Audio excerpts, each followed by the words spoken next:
मसनवी मानवी मौलाना जलाल अल-दीन रोम की लिखी हुई एक ऐसी सूफियाना किताब है जो दिल की आंखें खोल देती है। इस किताब का खुलासा दिल को छू लेने वाली जुबान में आपके लिए लेकर आई है। सहा ये कहानी है इश्क की, मरिफत की, फ़क्र की और हकीकत की तलाश की। आइए इस रूहानी सफ़र का आगाज़ करते हैं। नी का नौहा। नी बांसुरी की आवाज़ है जो अपनी जव से खिंच जाने का नौहा करती है। वो कहती है, जब से मुझे बाग से काटा गया है मेरी आवाज़ गम से भरी हुई है। ये आवाज़ दरअसल इंसान की रूह की है जो अपने रब से जुदा होकर दुनिया में परेशान और बेचैन है। रूमी कहते हैं, ये आवाज़ सिर्फ बांसुरी की नहीं, ये हर इस दिल की है जो अपने असल मकाम को याद करता है।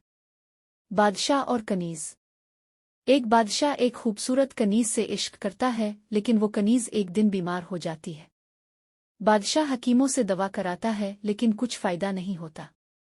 आखिरकार वो एक दरवेश के पास जाता है जो इसे बताता है कि जिस्म की बीमारी का इलाज दवा से होता है, लेकिन रूह की बीमारी का इलाज सिर्फ सच्चाई, मोहब्बत और रब के जिक्र से होता है।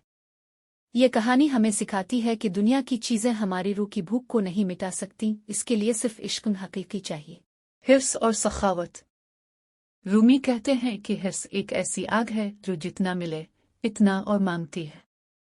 इंसान अपनी ख्वाहिशात के पीछे भागता है लेकिन फिर भी मुतमईन नहीं होता। लेकिन सखी शख्स थोड़े में भी खुश होता है।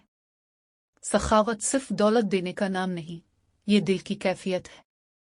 जो दिल रब के नूर से रोशन हो वो दूसरों की भलाई में खुशी महसूस करता है।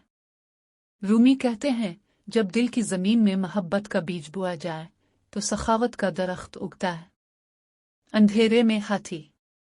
कुछ लोग अंधेरे में एक हाथी को देखने जाते हैं। कोई इसकी सूंड पकड़कर कहता है कि ये सांप जैसा है, कोई उसकी टांग छूकर कहता है कि ये दरख्त जैसा है। सब अपनी अपनी समझ के मुताबिक सच बयान कर रहे हैं, लेकिन असल हकीकत सिर्फ रोशनी में दिखाई देती है। रूमी फरमाते हैं, सच्चाई को जानने के लिए आंख काफी नहीं, दिल को भी देखने वाली आंख चाहिए।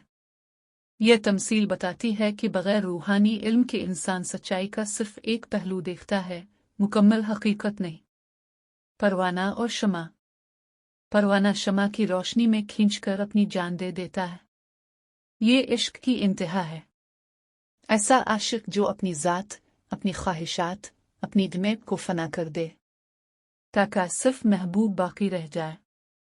रूमी कहते हैं, इश्क वो आग है जो सब कुछ जला देती है, सिर्फ सच्चाई को बाकी रखती है। यही फ़क्र का मकाम है जहां इंसान मुकम्मल तौर पर रब के हवाले हो जाता है। तोता और पिंजरा। रूमी एक खूबसूरत तोते की मिसाल देते हैं जो पिंजरे में कैद है। ये तोता इंसान की रूह है और पिंजरा दुनियावी ख्वाहिशात, नफस और झूठी उम्मीदें हैं। सूफी वो है जो इस पिंजरे को तोड़कर रूह को आज़ाद करता है।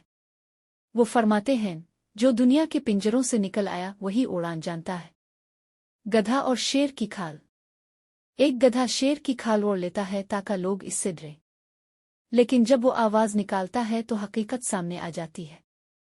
रूमी इससे ये समझाते हैं कि जाहिर की चीज़ें फरेब देती हैं, लेकिन बातिन ही इंसान की असल पहचान है। रूमी फरमाते हैं, जाहिर को संवारने से पहले बातिन को पाक करो, वरना आवाज़ तुम्हें बेनकाब कर देगी। छपी हुई दौलत। असल खजाना बाहर नहीं, इंसान के अंदर छुपा होता है। रूमी कहते हैं, जो अपने दिल के अंदर झांकता है वही रब को पा लेता है। सूफी की खोज बाहर की दुनिया में नहीं होती, बल्कि वो अपने अंदर के अंधेरों को रोशनी से बदलकर खजाने तक पहुंचता है। विसाल महबूब। रूमी का आखिरी पैगाम इश्क हकीकी का कमाल है। जब इंसान अपनी ओना को फना करता है तो तब इसे बका मिलती है। यही विसाल महबूब है, जहां आशिक और मशूक एक हो जाते हैं, जहां इंसान अपनी पहचान खोकर रब में खुद को पाता है। रूमी कहते हैं, जो खुद को मिटा दे वही असल में बाकी रहता है। इख्तितामिया। मसनवी मानवी सिर्फ अशार का मजमुआ नहीं, ये एक ऐसा आईना है जो इंसान को इसकी असल दिखाता है, जो इसे दुनिया के शोर से निकाल कर रब की तरफ ले जाता है। ये रूमी का रूहानी पैगाम है कि इल्म, इश्क और फ़क्र के ज़रिए इंसान अपने रब को पा सकता है।